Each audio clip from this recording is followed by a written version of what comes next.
नमस्कार, राष्ट्रीय जगत विजन न्यूज में आपका स्वागत है। मैं हूं आपके साथ वीना। दिल्ली की मुख्यमंत्री रेखा गुप्ता पर सीएम आवास में जन सुनवाई के दौरान आज सुबह हमला हो गया। आरोपी शख्स ने मुख्यमंत्री का हाथ पकड़कर खींचा, जिससे उनका सिर मेज पर जा टकराया और उनके सिर पर चोट लग गई। दिल्ली बीजेपी अध्यक्ष वीरेंद्र सक्सेना ने कहा कि आरोपी शख्स ने सीएम का हाथ पकड़कर खींचा। इसी दौरान उनका सिर मेज के कोने से लगा।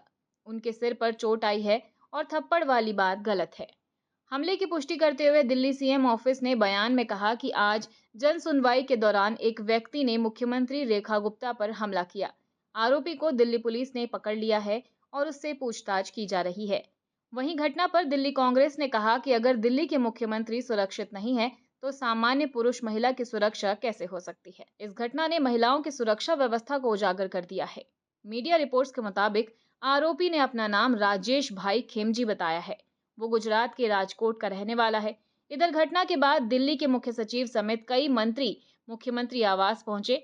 यहीं पर सीएम का इलाज भी हो रहा है। फिलहाल खबरों में इतना ही। अपडेटेड रहने के लिए हमारे चैनल को सब्सक्राइब कर लीजिए। नई खबरों के नोटिफिकेशन के लिए बेल आइकन जरूर दबाइए। नमस्कार।